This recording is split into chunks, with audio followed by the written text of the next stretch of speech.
Rachel Davis is with us now, and she is with the Children's Promise Centers, which is a daycare center, and she's here to share with us not only about taking care of children, but also how they use that to win people to the Lord Jesus Christ. So, Rachel, welcome today. Thank you. Tell us a little bit about yourself. I have lived in Albuquerque for about 10 years, and since being here I got my master's at UNM in family studies, and I have also gotten married to my wonderful husband of 6 years now, and we have a 3.5 and a 4.5-year-old. Oh, wonderful. Now, did you meet your husband here? Yes, I did. Another reason to move. Yeah. Yeah, you had said, when we were talking before that you weren't excited about moving here because you were from the Denver area. Yes. But see, though, you wouldn't have found your wonderful husband. Exactly. I wouldn't have my wonderful family. That's very true. How did you come to start your mission? Well, I worked in the Denver Rescue Mission as an assistant director in the Early Childhood Center, and I loved their philosophy of having 50% full paying customers and 50% scholarship or subsidies. And then they had family nights where the families intertwined, and nobody knew who was from what economic status and things, and the amazing relationships that came out of that. It just became a passion of mine to really be a part of families and how to help families develop from a whole perspective. So when I moved down here, I really wanted to focus in on how can we help families and still reach people for Christ. And we just really felt like the best way was to first build a relationship with our kids, and then we can start building on that to build the relationship with families. That's awesome. Well, I tell you what, when you get take care of children and you build a good relationship, you build a relationship, especially with mom, but with dad too. That's very important. Yeah, it's been a lot of fun. We've through the center, because we take children 6 weeks to 5 years old, we've been able to build relationships, and we have kids that were in the infant room when we opened, and because this is our 4th year, are now in our pre-K room. And some of those families, it's been amazing to me how their parents have come and said they make us pray for meals, they make us do these things, and it's all because of just the love we show the kids and the relationship we've built with them. And what they've learned being with you. Yes. Now, what specialized services do you offer in your center? We offer full-time and part-time care for families of kids 6 weeks to 5 years, and then we also offer once a month, we provide a parents' night out to our families as well as the community. Anyone's welcome to come. And that's usually about the second Friday of the month, and it's from 6 to 9 p.m. where parents get to go out and have a date and be with each other, or single parents can have just a few hours to go take care of themselves.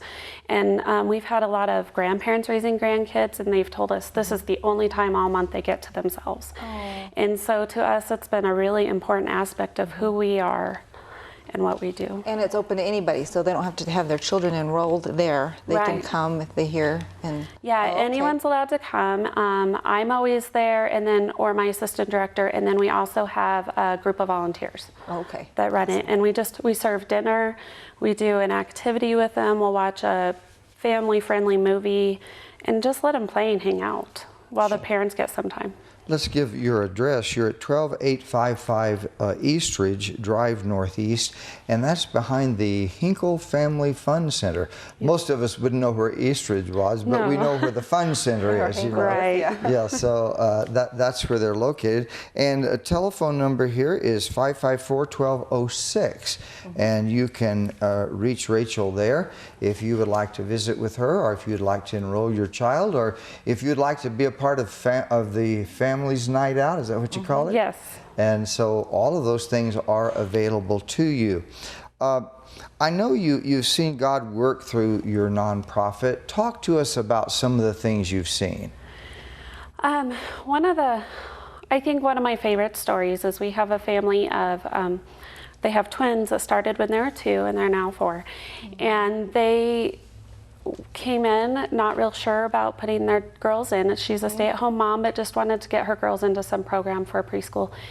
And through that, we also have a Saturday evening group called The Community, where we serve meal and fellowship, and we just kind of talk about what God is and who He is.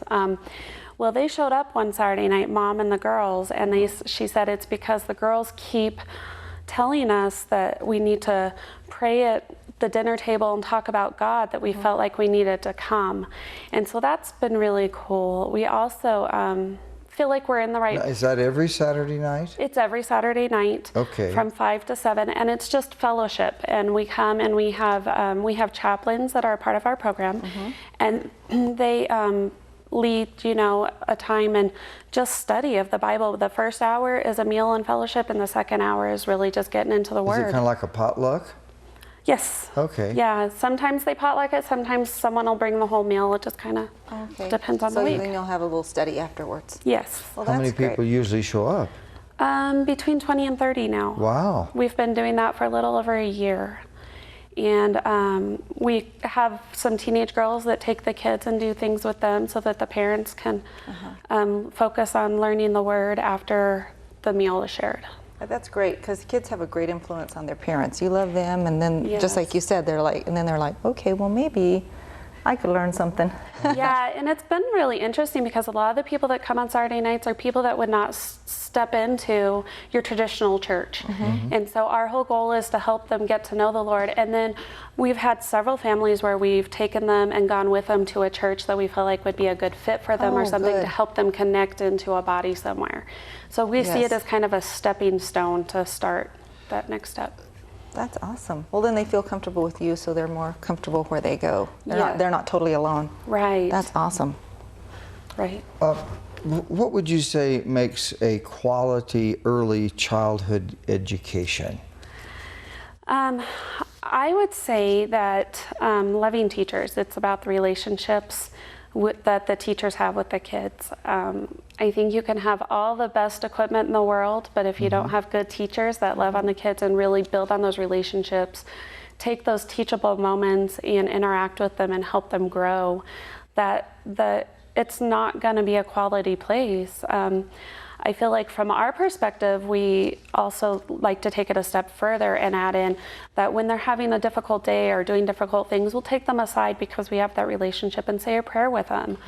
Or, you know, tell them, you know, when we're dealing with some behavioral issues, we'll say, you know, this isn't how God wants you to act, and this is why. These are the beliefs that, you know, we feel that why you should act a certain way, and just bring that into the picture. But it's only through those relationships and the way they develop with the kids and the families. Now, what do you find to be your biggest challenge as a Christian ministry? My largest challenge is probably finding ministry-oriented qualified teachers. That's probably our biggest challenge. Are your teachers certified, or? I don't think they have to be. They don't have to be. Childhood. No, they don't have to be in early childhood. Most of, I would say probably 3/4 of our lead teachers are licensed teachers in the state, which is unusual.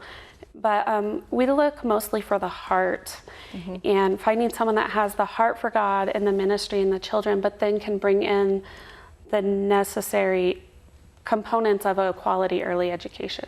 Now, are you always looking for teachers? Yes. So if someone's watching today, they can say, hey, that'd be a great place, and give you a call? Yeah, definitely. Okay. We're always looking for assistant teachers and lead teachers. Our assistant teachers don't need quite as much experience. Yes. They just need to have the heart and love the children. You can also go on the web, and they can reach you there at Children's Promise Centers. That's right. Thank you. I knew I was messing That's up. okay. No, I was ad-libbing. That's why I get in trouble. childrenspromisecenters.org, and you can get information there. They have a lovely little brochure that they will. I'm sure, is that on the web probably, or something similar? Yes. So you can go there and find the information. One last quick question. Talk about your family activities. We do, throughout the year, we do different activities where, like I said, the Parents' Night Out, but then we have, at Christmas time, we do an art show where we feature all the children's art from the infants through the 5-year-olds. And we just bring the families in, and it's an opportunity for them just to come be. We usually have, last year we did the Christmas story, and then we had, you know, some sort of musicians are in there to sing songs and holiday songs. So you have different activities that are family oriented. Yes. All the time. Well, you know, time goes fast when you're having fun like we're having here today. Our very special guest is Rachel Davis. She's the director of Children's Promise Centers. You can go online to www.childrenspromisecenter.org, get information there, or stop by. They're located at 12855 Eastridge Drive Northeast. And that's behind the Hinkle Family Fun Center. I want to thank you for coming in and taking your time today. Yes. God bless you in your ministry. Okay, thank you very much.